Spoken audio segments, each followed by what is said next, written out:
is Arn Kislenko. My day job is teaching history, but now I want to live it.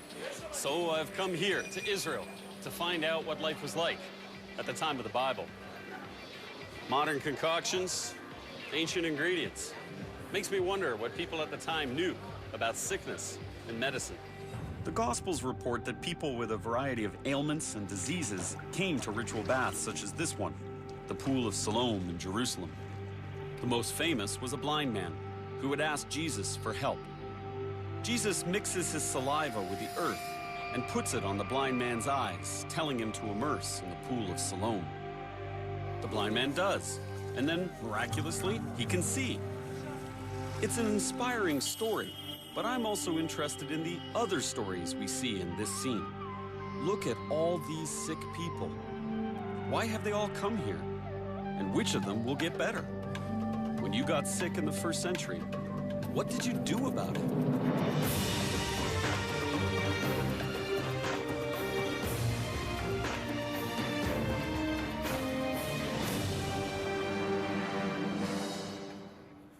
Today when we get sick, most of us go to doctors. But what did they do in biblical times? To find out, I meet Dr. Lior Rosenberg. He collects ancient medical instruments and can tell me about what they knew in the first century. Are these actually first century? These are biblical? Actually first century or even maybe older. These are Roman instruments. Many of them were found here. Dr. Rosenberg has ancient probes, lancets, scalpels. This is going to get ugly, isn't it? Yes. Yeah. Can I pick these up? Yeah, sure, but it's quite sharp. Well, it's a good thing I have a doctor with me, isn't it? Okay, so this would be... So this is what we call the scalpel or the blade, the modern blade. Okay. And this is a Roman blade. They look almost identical. Also, the size are very similar. And if you had a problem that couldn't be fixed with these cutting and sewing tools, there were objects in the shape of whatever problem you had to remind God what you needed help with. Surgery was not really practiced at that time. We became doctors, physician, only in the 18th, 19th century. Yeah. Before that, we were barbers. Yeah, plain old barbers. Yes. And carpenters and other tradesmen, whoever had sharp tools. Given this approach to surgery, it's understandable why you might pin your hopes on a miracle worker like Jesus, rather than go under the knife. Now, these are leeches, obviously. These are leeches. Can I pick Yes, them? sure. Okay. They would use this to bloodlet. Same principle in ancient times? The same principle, exactly. And in modern time, they're also used for bloodletting in microsurgery. So ancient times, ancient ways have made a comeback. Exactly. Unfortunately, they're about to make a comeback on me. Oh, come on. Other than hurt, what is this going to do for me? It's supposed to extract the bad blood out of your body and bring it to the surface and allow the good blood to remain. Once that bad blood comes to the surface, the leeches can suck it out of me. Great. Is that a special leech tube? Yes. Where do you want it? No, this is... Where do I want it? Yeah. How about on you? He's smelling me, isn't he? Now, with this leech tube, I really can aim where I put it. No, you just feel it, that's all. Why do I feel like I'm in a science fiction movie all of a sudden? Because you are. Do you feel any pain? He's stabbing me. Yeah. He's having lunch. Yeah. What kind of ailments would they have used this for? They use it for anything and in all parts of the body. They were using leeches on the forehead, Really? on the nose, inside the nose, the nostrils. They even were using on the lips, going down, obviously, on the chest, on the back, on the hands, on the fingers, to treat hemorrhoid, which is... Wait. Which Hemorrhoid? Yes. Let's skip that one, all right? Some patients found out the hard way that excessive bloodletting wasn't always a help. But using cups and heat to bring what people call bad blood to the surface is still done today. Instead of glass, in biblical times, they would have used clay cups or animal horns. And for some ailments, they also used a variety of herbs.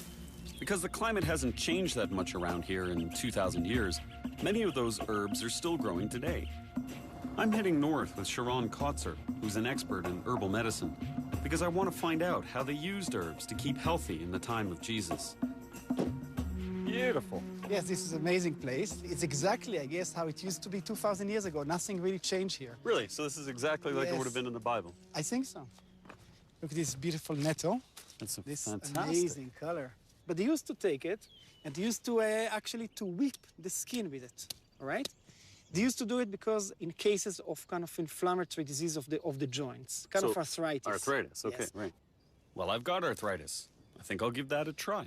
The blood supply decrease and lots of toxin accumulate. And when you do this, you actually stimulate the nerve ending and the blood supply to the area. So they had a variety of methods to stimulate the blood supply.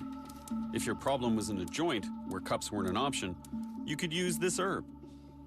And it's a kind of counter-irritant. That's- It's bring a kind of new blood supply to the area. It's clean the affected joint. It was used, this method, for thousands of years by people. I'm definitely taking some of this home. I wonder if I can get it by customs. This is a kind of rhamnus. This is quite a strong laxative. Ramos? Rhamnus. This is from the sage family. It's called balota. Balota. Balota. They use for lung problems, for lung disease. It's also a kind of mental relaxant. Sharon shows me some of the herbs that they would chew in biblical times. Willow bark for headaches, pistachio leaf for bad breath, and a mallow plant for ulcers. Marshmallow. Yeah, it's a marshmallow. Taste it, see what you think. And I eat everything. Yeah, just eat it. It's very slimy. Yeah, very slimy. Right. It creates a protecting kind of layer over inflamed mucous membranes. Okay? For example, mouth ulcers, ulcers of the stomach, Right. any other inflammatory condition, and also on the skin, on burns. It's a protect and soothe. Probably one of the main edible plants of the Bible time. It's like you've got nature's medicine chest all over the place. Absolutely. That's what we have. And today, healing ingredients from biblical times are combined in tasty concoctions. I've come to Jerusalem's Mahane Yehuda market to meet a third-generation healer named Uzieli, because I want to see how he uses biblical fruits for health. Hi, welcome. nice welcome. to meet you. Welcome to Jerusalem. Thank you very much. Nice to be here. This is a pomegranate, mentioned in the Bible as one of the fruits the Israelites missed when they were wandering in the wilderness. I love pomegranate. Eat it. It's cholesterol, blood pressure. This is the new medicine in the market now. This is an etrog. It's an ancestor of today's lemons and limes. Biblical Jews planted them, and Uzieli uses every part. The juice for the stomach, that's fantastic. And the skin in a spray for everything else. Massage your face now. Deeper, deeper. Going as deep as I can. Like that. Yeah. Keep it younger, no wrinkles. I'm more beautiful. More beautiful, young. You want me to stick this up my Yes, yes. Do like this. Do like this. One drop. One drop. Jeez, man. You don't need medicine anymore. I have arthritis in my hands. Yes. So, ancient times, what would I get? They use the ginger. Ginger, big stuff. The ginger will get inside. And also, if you have a problem on the back, you squeeze it. The ginger juice. Yeah. So what else? They have olives back then, 2,000 years ago. Pomegranate. Pomegranate. Figs, you know? Figs, yeah. Yeah. Figs, dates, almonds. almonds. Fantastic. And you use the same stuff all the time. Yes. And it's not only biblical food. Uzieli also makes use of biblical animals. This is the hair of goats, black goats in the desert. We took the hair of the goats Hair of the goat. and we make it together. And what does it do? In the desert, there's no medicine. So if you have migraine, you just circle around your head, a little bit pain. Yeah. Yes, so you will not forget me. Hey, and Uzi, the you pain like will this. go away. Now, take your hand, press a little bit gently around your head. Yeah. That itches. That's scratchy. Good. And then, okay? This will take away the... I don't have any hair up there to protect me. So. Maybe we'll grow up. Okay, that's what I need. I need some hair tonic. So in biblical times, there were some conditions you could treat, but blindness wasn't one of them. So once word got out that Jesus cured the blind man, people with all kinds of incurable conditions likely came to the pool of Siloam, hoping he could help them too. In addition to this body of water where people sought healing, there was a much larger one, and people still go there for its healing waters today. It's the lowest point on Earth, the Dead Sea. It's 10 times saltier than the oceans, which is what makes you float. You literally can't sink. But people don't just come here for that. How do you like the mud? Feels so weird. I don't really like it drying. I like putting it on, but now I'm kind of... But it's supposed to be good for your skin, so... Yeah, I need that. I was kind of hoping it grew hair, too. that's what I did. To find out why they come from all over the world, I meet Dr. Marco Harari, who treats patients here. So, Dr. Harari, exactly why do people come here to your clinic? We are using the air, but also the earth and the sun. The air, because we have more oxygen here, about 6% more than any place in the world. Mm-hmm. The earth, because we are using the black mud and the salt from the Dead Sea.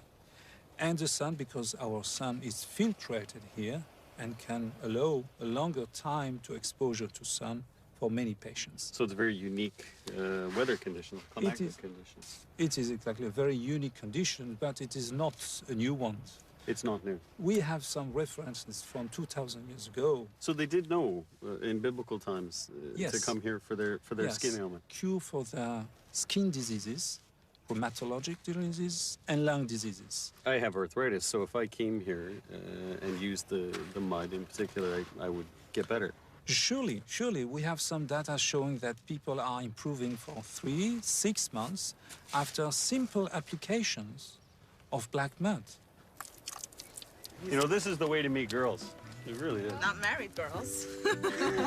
What exactly is the science behind this? How do you prove that people are being treated so well here? We understand that the combination of salt of the Dead Sea and ultraviolet B, UVB, of this area is a unique combination for improving skin diseases.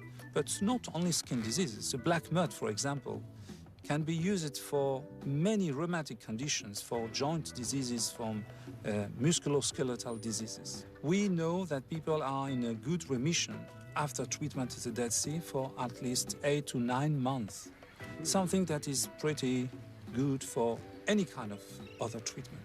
So it is fantastic to see that without drugs, without medicine, we can reach at least the same result than with medications.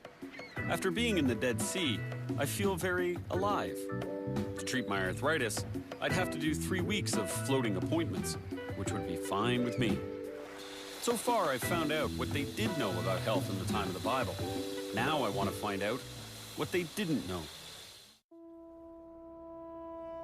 In this famous scene from the Gospels, Jesus miraculously gives sight to the blind man at the Pool of Siloam in Jerusalem.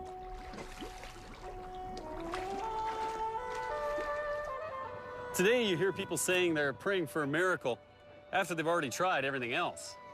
But in biblical times, prayer was the first thing you did. Even today, some people pray when they get sick, and some studies have shown it may work. The most famous scientific study showing that prayer has a positive influence on healing was a double-blind study done in San Francisco in 1982. Those coronary patients who were prayed for were in less need of ventilators and antibiotics. Some dispute these studies, but I want to find out more about the connection between prayer and health. So I'm meeting with Rabbi Ken Spiro. This book, the Torah, contains some of the prayers that Jews offer to God. The Torah also contains the commandments for how to live. So, Ken, are there commandments, some of the commandments dealing with things like your physical health, your public health? Absolutely. And it's interesting that many of the laws of ritual purity have shown to have side benefits that have been very beneficial in terms of hygiene and personal health, although they're not given for that reason. Yeah, I wanted to ask you about the ritual purity.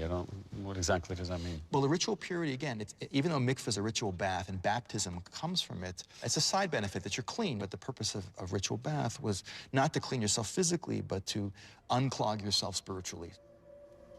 At the time, belief in spiritual purity was a belief in health.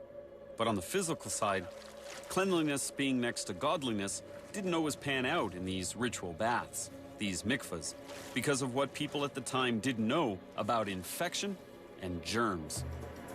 I'm on my way south to Qumran to see how this played out. Near the Dead Sea in the Judean desert is the first-century home of the Essenes, a Jewish sect who wrote many of the Dead Sea Scrolls, among the oldest biblical texts ever discovered. Found in these caves in 1947, after being hidden for 2,000 years, the Dead Sea Scrolls reveal to us a pre-Christian group of Jews who believed in a teacher of righteousness like Jesus, and who were readying themselves for the final apocalypse. Since the end of days could happen at any moment, they kept themselves pure, and purity touched on everything, including going to the bathroom. But there was no bathroom out here. I'm with biblical scholar James Tabor because it was his team who discovered exactly where the Essenes put their latrines. We're on our way there now to see how their rituals of purity affected their health. And one of the things about the scrolls, besides religion and mysticism, is ritual purity, bodily things, blood, sex, death. And the toilets are precisely located outside the living area, at least 1,500 cubits, that's probably 700 yards or so, Okay. and hidden away from the camp, It's quite the climb. especially in an emergency. So here we are, exactly where the Essenes went when they had to go. How did they do it? So we've got you in a white Essene tunic and a belt, and then you always have a spade or it's actually mentioned in the text. It's issued to you when you join the group. And it's not for gardening, it is for the latrines. So you need to dig a shallow hole. How big is this hole? You have to be able to cover it, so that could vary from day to day, right? And is this actually in the scrolls? This is in the scrolls. How far down? How wide? Not how far down. Not that precise. Just that you dig a pit. Now squat over it. the dignity. Lift your robe, Okay, robes up. and let me know when you're finished. How did you know that it was right here or Well, right there? We actually took a trowel like that, and we took samples all over, dozens and dozens of samples. All through here. All through here. And then we did soil tests on them. And we found intestinal parasites, Really? whipworms, roundworms, tapeworms, eggs. And so we began to think, now wait a minute, they're wearing sandals. This is like a toxic waste dump. They're actually getting it on their feet, walking back, and the worst thing in the world you could do is then go in a pool of water. But that's exactly what they did. After doing their thing 700 yards outside the camp, the Essenes would immerse in the waters of this mikveh before re-entering the community. Washing is good for hygiene, but the Essenes didn't know about sharing germs. That's bad for hygiene. You went outside the camp, you're coming back in. Before you enter the camp, you have to clean yourself. From our point of view, you're introducing these microorganisms we talked about that have infected the soil. Right. These parasites, intestinal parasites. So I bring them down from You're the bringing toilet. them down. They're going to get all in your eyes, your mouth, your nose. Any cuts, they're on your feet. And they would be unaware of this. From a sanitation standpoint, everything's unclean. I'm a time bomb, basically. I walk right into the community and spread. Yeah, the high cost of holiness. A people not prepared to pay that high cost were the Romans, who were occupying the land of Israel at the time. They brought aqueducts, sewers, and improved sanitation to the Holy Land, which helped control the spread of disease. I've come to see the archaeological evidence in the Jordan Valley at Bet Shean. Now these are toilets.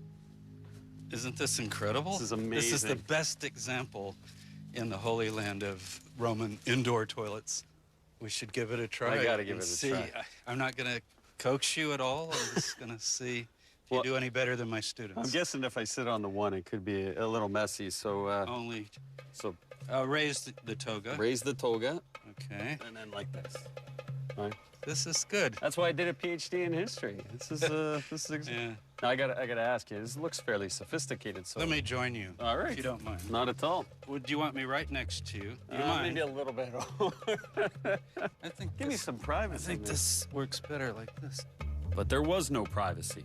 You were right next to your neighbors. Quite a few of them. You've got the forum and the agora and all the marketplace, civic events, even the theater crowd getting out.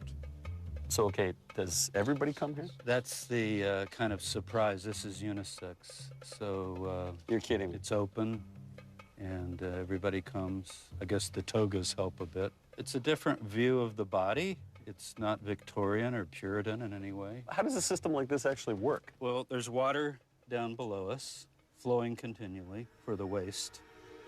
So in the first century, Jews were more concerned about privacy and less aware of infection. The Romans were less concerned about privacy and perhaps more aware of infection. The Jewish people focused on spiritual health as the underlying basis for physical health.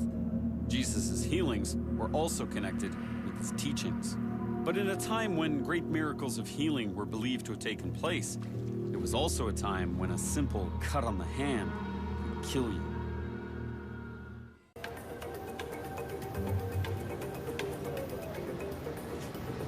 I'm in Israel, learning all about what people in the time of the Bible did when they got sick. In this scene from the Gospels, Jesus cures the blind man at the pool of Siloam. Other sick people hoped he could cure them too. At the time, certain ailments could be treated. But just like today, the simplest things could kill you. Instead of a speeding car, back then, it could just be a sharp tool. Right in the modern city of Nazareth is this recreation of what it would have looked like when Jesus grew up here. I'm with biblical scholar James Tabor, and we're going to see how everyday tools could kill you. In the first century, this is how they prepared wool before using it to make clothing. The fibers had to be separated, and for that, they had a nice sharp tool. I could see how you would easily cut yourself or impale yourself pretty quickly. And get an Then, infection. yeah, and then of course, it's what an do you old do? one, but right? it's too sharp. If she cut her finger and there's no tetanus shot, Yeah, and 'cause then it that- swells up, and then you're going to get an amputated hand, or you're going to, you know. So see, there she just did it. Now she'll die. No. So with no knowledge of conditions such as tetanus, how did people at the time deal with these unexplained deaths? This is Meir Bar-Ilan, who teaches Jewish history. I want to find out how common early death was in biblical times. Life expectancy was very low. I mean, for men, about 31 years of age, and women, 28 years of age. It's an average. It's statistics. But it tells you a lot. It tells you, for example, if you calculate the population, that people in antiquity, all of them suffered from loss of their beloved ones. It seems that in biblical times they had a much more familiarity with death, a greater awareness of death and acceptance. Is that true? Definitely, because they saw death in rates much higher than as modern people. For example, all women gave birth to, let's say, about 6 children. 6 kids. About. But until the age of 18, 20, less than 3 survived. So infant mortality was 50% or more. Which tells you that each and every person lost his children or lost his brother, sister. Before Jesus could grow up to become the miracle worker we read about, he had to survive the greatest miracle of all, birth. When it came to both hygiene and survival in the time of the Bible, your first challenge was your biggest. I'm on my way to Bethlehem to see the spot where the most famous birth in history took place. It's believed that Jesus was born here, and to mark the spot, the Church of the Nativity was built. Many think the low door was made to force people to bow their heads before God, but it was really made to keep horses out. This place is extraordinary. Now I'm headed for what many people think is the very spot where Jesus was born. It's a star with glass, a bluish glass in the center. It looks beautiful now, but it might have been a little messier at the time. So what would the birth of Jesus have been like? In the time of the Bible, and sometimes today, the only experts at the scene were midwives. They were mentioned both in the Bible and in the Talmud, the book of rabbinic law. How did they approach childbirth? I've come to the Negev desert to meet a 90-year-old Bedouin midwife named Naifa. Salam alaikum. It's an honor to meet you. Thank you for having me. Naifa, can you show me how you would have delivered a baby? How, when the baby comes out, what happens?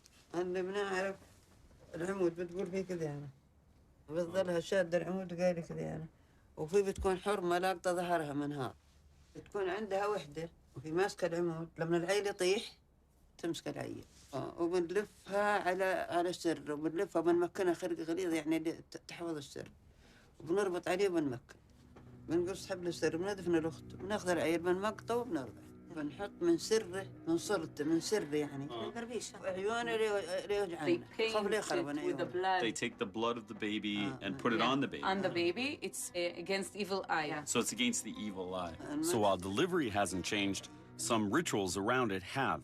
The evil eye was caused by the jealousy of others, and the baby had to be protected from it. And if there were problems during the delivery, they would blow the shofar, this ram's horn. In this case, used as a biblical 911 to get the attention of the healing powers above. Can I try? Yeah, of course.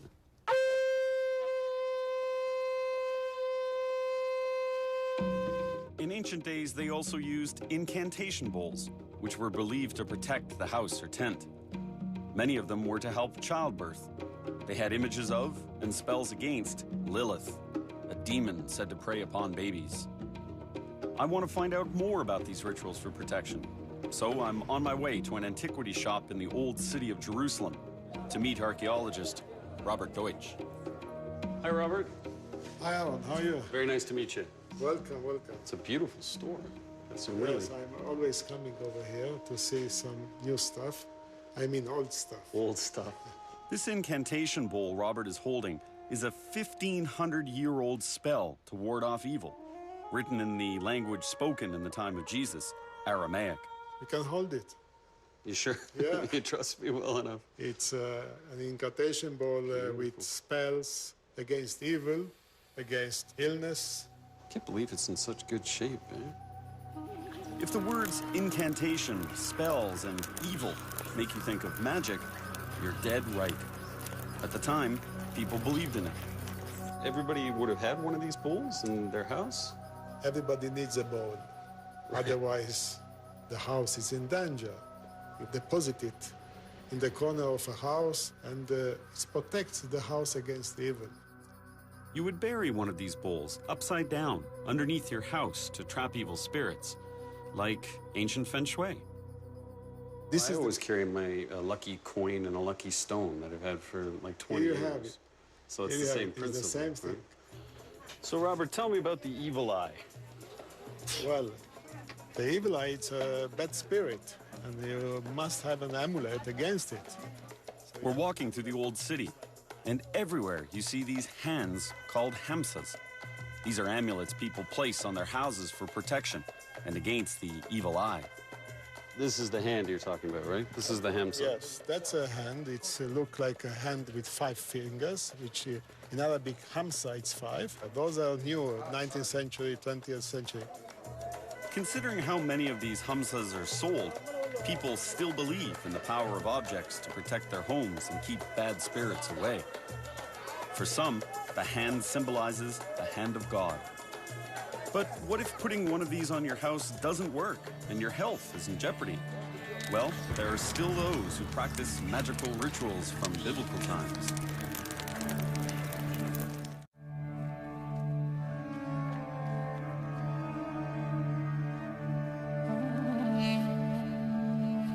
Were there really miracle workers at the time of Jesus?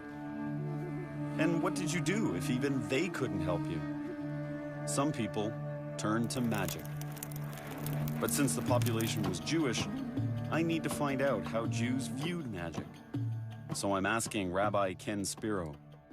Are there mitzvot about things like magic? Because people on the margins, I mean, people in desperate situations, tend to turn to those things. There's actually a lot of discussion and even laws about this stuff. Most of it is negative. Most of it is associated thousands of years ago with idolatry and paganism. So 2,000 years ago, I want to engage in some magic. That would depend who you go to see about it. Generally speaking, the magic stuff is frowned upon.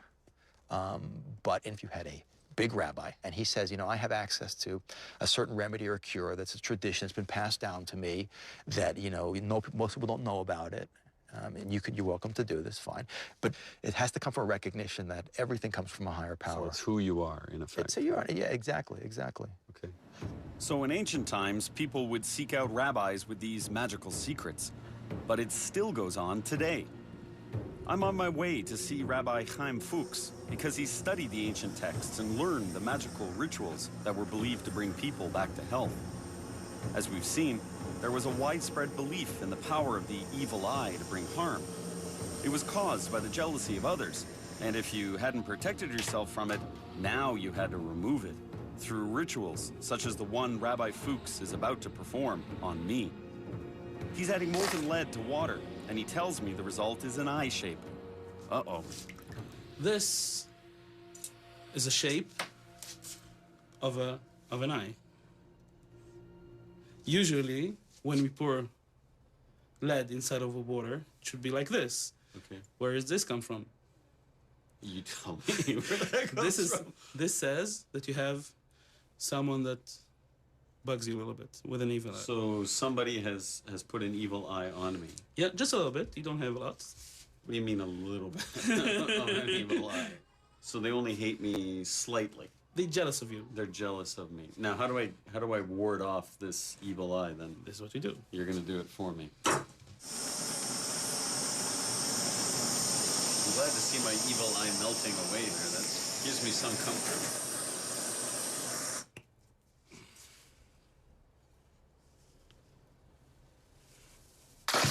Okay. You heard this one? Yikes!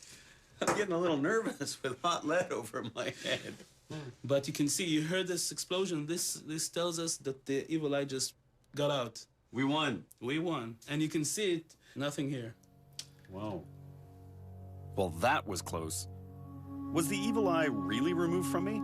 Or is this just superstition?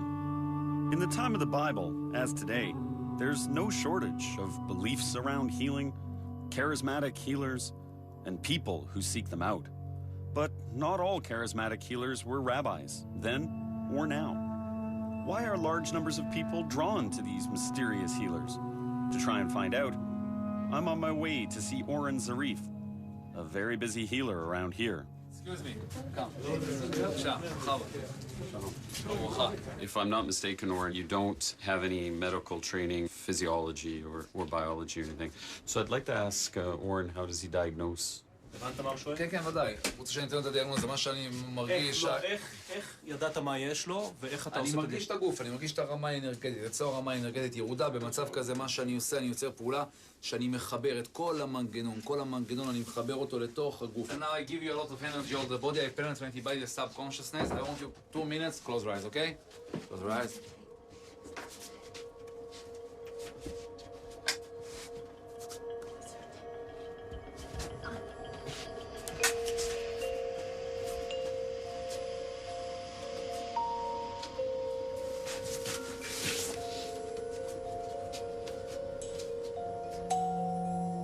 It's very good. Now I give you a lot of energy all the body. Slowly, you will feel better. Okay, שאל אותי.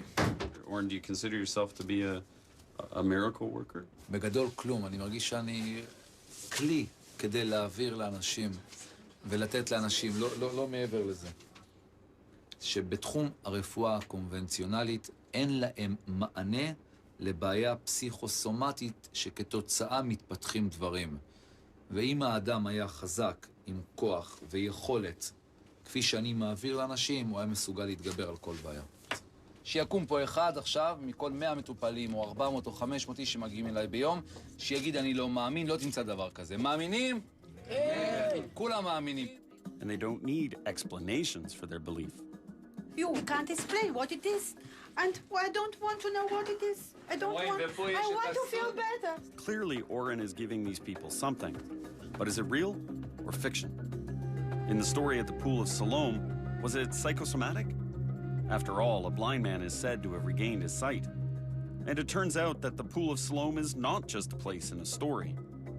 Archaeologists have now found the actual pool, and it's right near where the Holy Temple stood. In 2005, the Public Works Department of the city of Jerusalem was digging here to put in a new sewer line. What was also uncovered was a line to the past, the Pool of Siloam. I'm with archaeologist Shimon Gibson, and we're heading to the exact place mentioned in the Gospels. So this is the Pool of Siloam, where according to the Gospel of John, the blind man was cured by Jesus. So what you have is Jesus, he comes to Jerusalem. When he arrives in the temple area, he's only one of many voices, many opinions. But the only place where he really has an audience is in those pools. So this is where he performs his miracles. And they're a captive audience, if you will, right? The lepers, those with disfigurements, disabled people of one sort or another, people who had different kinds of scaly skin or rashes. So we're actually standing here on the steps that Jesus himself probably walked down. You have a landing here, and then you have another flight of steps, another landing. So the landings were used for the placing of beds. So the infirm, those who are invalids, will be able to get into the pool as well. So now that we're in the actual place, what exactly did Jesus do here? He's able to sort of conduct healing activities, signs and wonders, and miracles.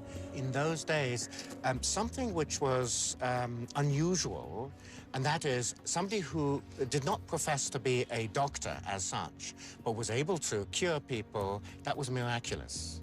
I see. You see, so I think that Jesus was very special, and he had a very deep connection to an understanding of how to help people who had disabilities of all sorts. And I think he was a person who had an understanding of medical matters without the medical training. So was Jesus a first-century doctor? Let's see if he fits the bill. I'm going to ask archaeologist Gabby Barkai. We've come to an ancient place that Gabby discovered. It's where you ended up if you couldn't find any kind of doctor or miracle worker, or when life had run its course in the usual way. It's what remains of an ancient burial site, dated to 7 centuries before Jesus. When you died back then, they would put you on these very slabs, with your head nice and comfy in these headrests. You had nothing else to do but wait for your flesh to fall off.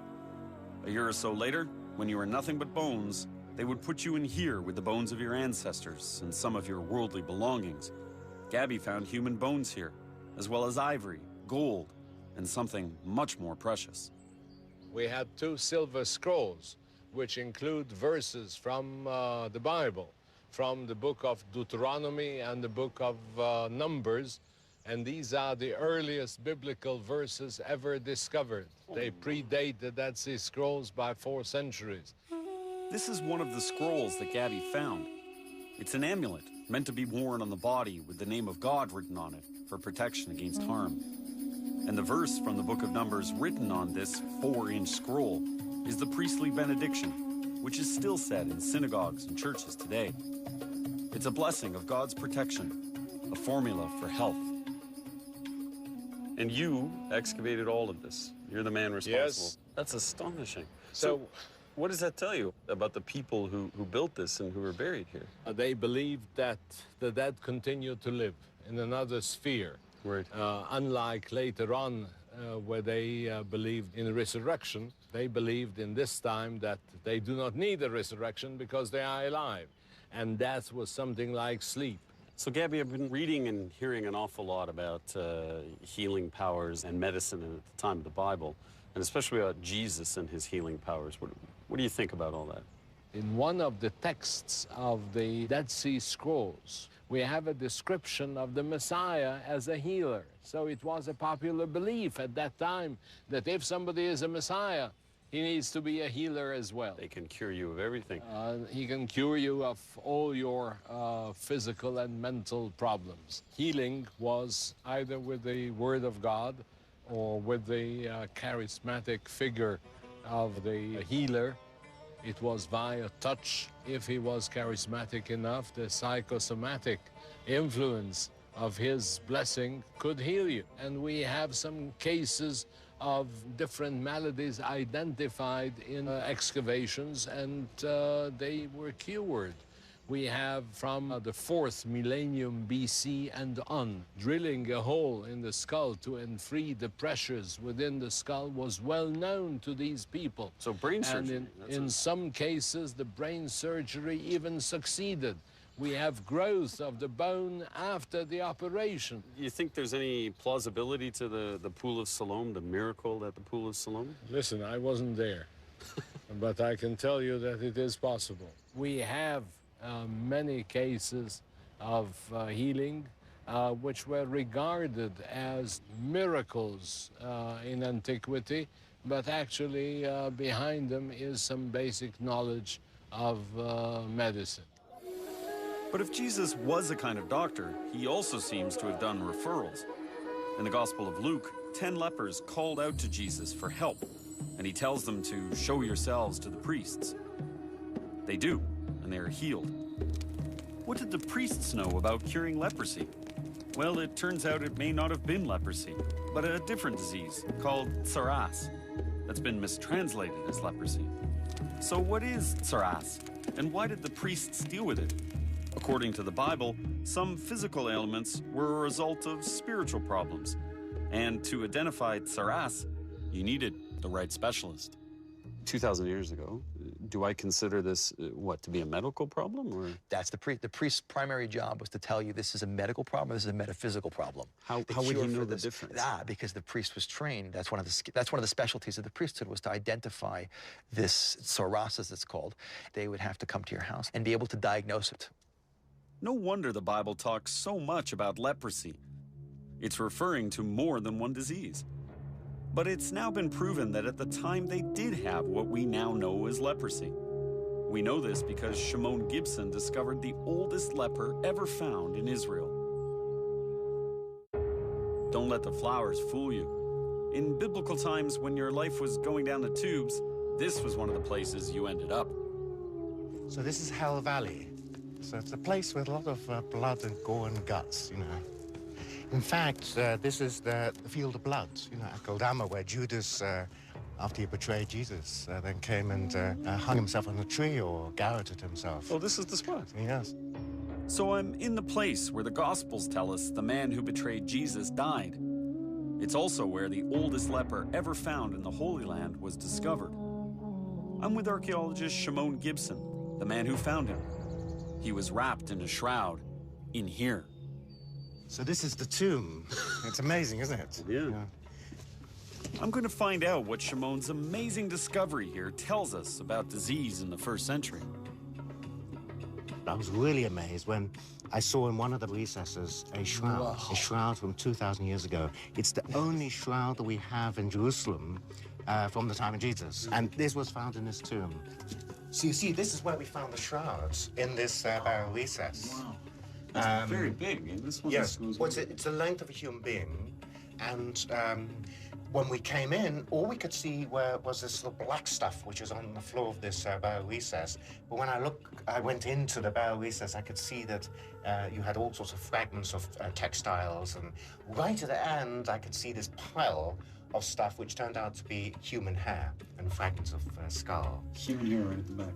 Yes. Well, the question is, why was this person not reinterred and put into an ossuary, or his bones were collected with his other family members?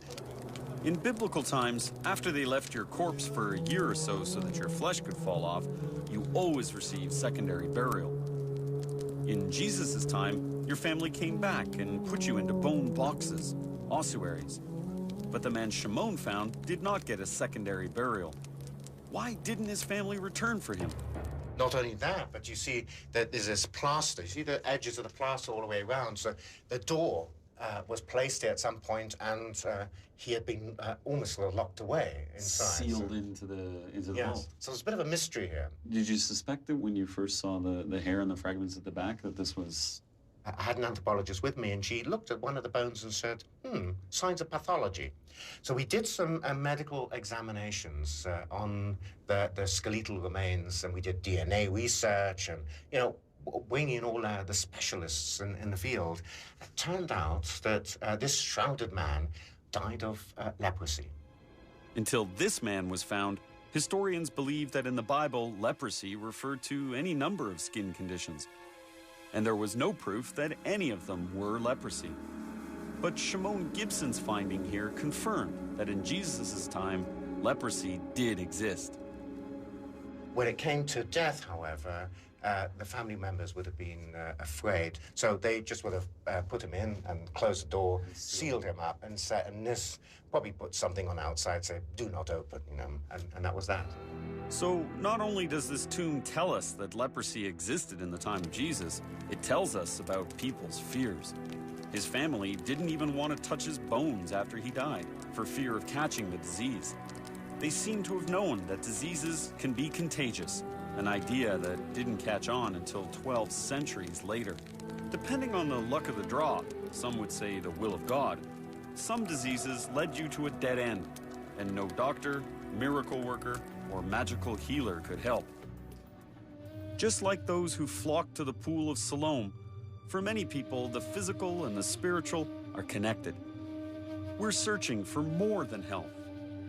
When the blind man received his sight, maybe what he received was insight. Today, we have more scientific answers, but we still have medical questions and fears. I think it was the same in the first century. Then, as now, people believed they had places to turn to get better.